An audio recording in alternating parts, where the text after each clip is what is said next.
Advertisements suck and are stupid and ugly because corporate America is brain dead. That's the video. You click away. Who here actually watches a full YouTube ad and goes, oh, thank God I watched 15 seconds of Charmin. I won't use Kirkland brand anymore. Hands in the air if you actually saw paid commission on the bottom of a TikTok video and said, now hold on a second, they might be up to something. Put your fingers in the sky if you want it. Now put the fingers in the sky if you want. Chia. Fuji. Pillow Pets, Chef Boyardee. Ads seem to be etched into every kid's mind, and we all wanted whatever slop the TV ad execs gave us because that worked. But now it seems like ads in this. But now it seems like ads. You forgot how to read, bro? Shut the fuck up. But now it seems like ads are in this limbo state of what the fuck are we doing? Like, does Orbit really think their boring ass commercial will entice me to have their gum? Will this dancing white lady give me the primal urge to head to a CVS and purchase Sinex? As your marketing bestie who graduated with a marketing degree in a UC with a background in marketing, I'm going to tell you the public opinion and find out, how do you actually advertise in today's world? That was gay. Do you really want me to talk about the history of advertising? No. The first ever written ad was found in Egypt by a slaveholder in 3000 BC trying to find his runaway slave while also promoting their weave shop. Advertising was first used as people promoting their product and was informational. Selling iron, boom, blacksmith logo. Selling cabbage, boom, cabbage logo. Selling snake juice, boom, get scammed, dumbass. Then in the 20th century, the idea of selling an idea was made. For example, cars telling you you've achieved luxury status if you buy our shit. And cigarette companies paving the way for ads selling you an idea rather than the product itself. What is happiness? It's the smell of a new car. It's freedom from fear. It's cheating on your wife with a 20-year-old secretary. With companies now realizing they have to have advertising in their budget, ad agencies had more money and the production to get even crazier with their ads and could keep up with current times to advertise on each generation's current form of communication. But this is now the time where brand identity and selling a lifestyle is the forefront of advertising's focal point. But each company has their own niche, so you see a million different videos on a million different ads that your brain just gets sensory overloaded and we just don't give a shit anymore. Let's backpedal a bit. Ads went from informational to brand identity. And a brand identity is a company's visual and verbal expression of its personality, values, and mission. Think Apple with their slick, white, and clean futuristic look. 88 Rising with their Asian-focused aesthetic. Brat with white women glamorizing. So now that literally every company feels it's important to have a brand identity, it's now a marketer's job to understand what's the best way to do so. But this is where it gets stupid. Now that TikTok allows you to swipe or YouTube can skip ads after 5 seconds, these people are now filled with the responsibility to create ads that don't suck. And this is where we enter the wild, wild west. It's a Mexican standoff and there's 3 people standing. Traditional, influencer marketing, organic content. Let's start with traditional. This was the gold standard of advertisements, a certain aesthetic that embodied a friendly, fun product that tried their best to showcase who they were in a couple minutes or less. If this standard of ads have been the norm and have been working forever, shouldn't we be doing the same thing on TikTok and YouTube? Hell no! Your ad provides no context on how actually good your product is. We all know this shit is staged and we don't trust your opinion. Zach Fox, the guy on Abbott Elementary and made the I Got Depression song, said if there are 5 senses, there's now a 6th sense that kids on the internet have where they can sense if something is contrived or sponsored or disingenuous. Take this Reese's commercial, for example. The real circle of life. Reese's. You're a legacy brand, so of course people already know about you, and maybe this advertisement is just a reminder to let you know you still exist. But do you really think having the voice of BoJack Horseman and a basic slogan like the real circle of life will entice people to say, oh yeah, fuck you, Mr. Beast, I'm buying this now? Or this frozen food dinner this company is trying to sell is literally just an actor who's taking a bite and smiling. Do you think we are cavemen that just see a man eating and think, must be good. Me like good food. Me go to Walmart and give currency. Even the comment section proves my fucking point that this shit is fried. How does that look appetizing as someone from Louisiana? That ain't gumbo, that look like ketchup or rice. Part of me knows I'm angry because I've been rejected from hundreds of marketing positions, and the ones who take my role make the most brain dead shit like this, and it's just like, damn. But another part of me knows just how dumb and disingenuous their marketing strategy is. You want to see part of their strategy? Paid ad reviews on Walmart. Clap it up. Clap it up, guys. Clap it up. Wow, this shit is amazing. Here's how I change this ad. Now, judging from your online presence, you have a few thousand followers on each platform with your engagement hovering around a shitty. I'm pretty sure you get less likes than the weird high school creeps Instagram page. Your brand centers around your rice that's marketed as a microwave food that's easy and cheap to make. Judging from this ad alone, it seems your audience or who you want to cater to are early to 30s and 40s white guys. Let's do a quick taste test.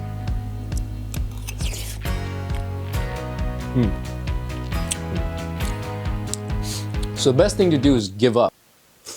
Huh. Shit is ass. Influencer marketing.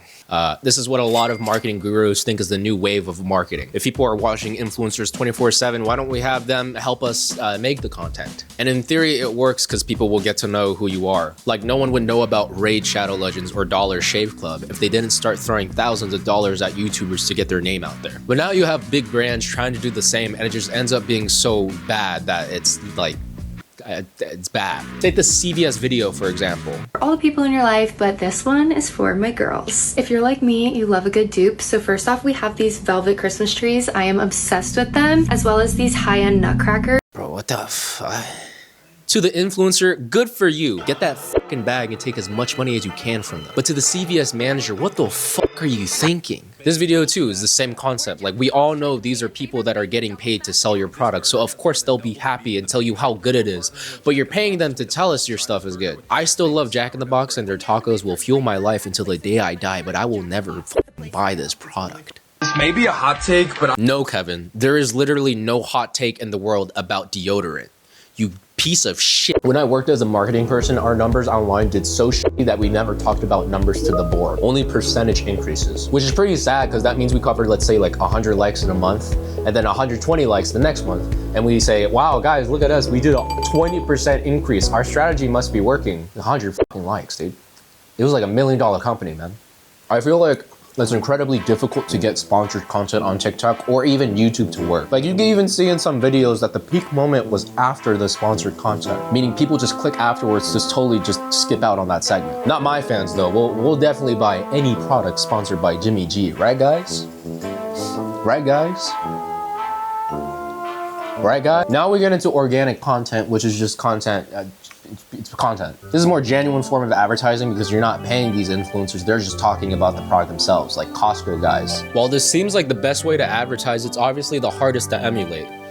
Take when Wendy's was getting famous on Twitter. If you don't know and actually touched grass back in 2017, Wendy's was one of the first major corporations to get into the scene of trying to fit in with the internet. Instead of saying Pokemon go to the polls, they actually created tweets that at their time were pretty funny, considering it was a breakout from the usual corporate bullshit people spew out. And it actually worked. They made a ton of money doing this. But it's been 6 years now, and no one wants to see that anymore. Every other company looked at Wendy's and thought they could do it, but what they don't realize is your 8-year-old nephew won't have all the answers on what tweet to use in order to gain a good following. If McDonald's posted a deep fried burger with the letter E spelled out in the 2010s, people would say, oh my god, they're so edgy and cool. But if Charmin says, when you take a dump in your skibbity toilet, that actually might hit, I don't know. Clorox has a Twitter account. Ranch has a TikTok account. What the fuck is happening right now? They all got sold the idea that a household item or ranch needs an online presence, so you spew out the worst possible content imaginable, thinking we'll be like, oh my god, hell yeah, they used the cool chill guy meme. I'm gonna buy a 6-pack of Charmin right now, what the fuck? Back in my job as a social media guy, I just post tweets every day that gets literally 1 to 2 likes. They were all from me and upper management. I got paid $40,000 a year to do this.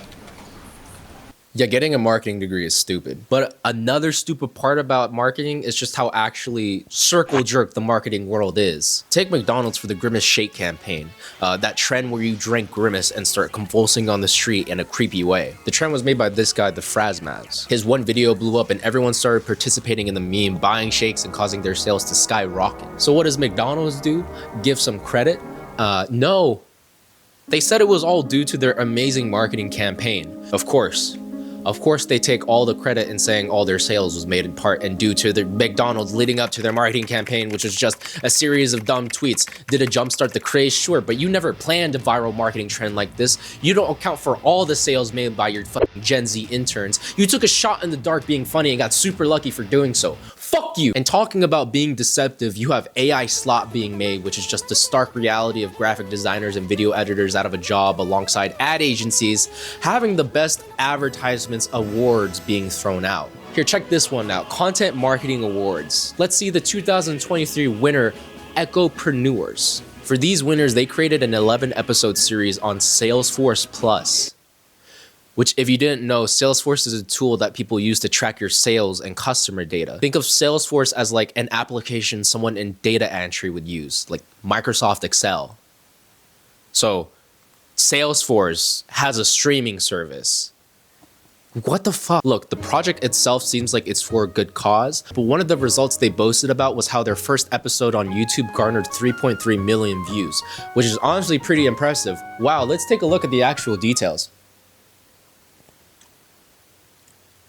And if we're being really deceptive, let's take a break and play a quick game. I like to call it Corporate America has made it the norm to buy reviews for their product online because they think you're stupid. Go on TikTok until you find an ad for any sort of product made by a large company. Go to the shop section and find out if their overall reviews were paid or not. Now keep doing this until you find one that doesn't have paid reviews. Oh, this game sounds like it sucks? Yeah, so do their fucking products. Fuck you, Walmart. At the end of the day, no one cares about ads and we could just move on with our lives. It's not going to affect us, but it just bugs me how stupid marketing as a career can almost be a joke to some extent. I mean, who remembers the Pepsi ad with Kendall Jenner in 2017? Or how Bud Light tried shifting their demographic in 2023? It's just laughable to a point where companies spend millions of dollars trying to get some views online, but an 8-year-old with CapCut skills makes a Peaky Blinder edit and gets 2 million likes. And again, I'm not dissing any influencers that get paid to be part of an ad campaign. I just don't like the marketing managers think, yeah, if we get Kai Cenat talking about cell phones, then people will buy us. All right, thank you, bye.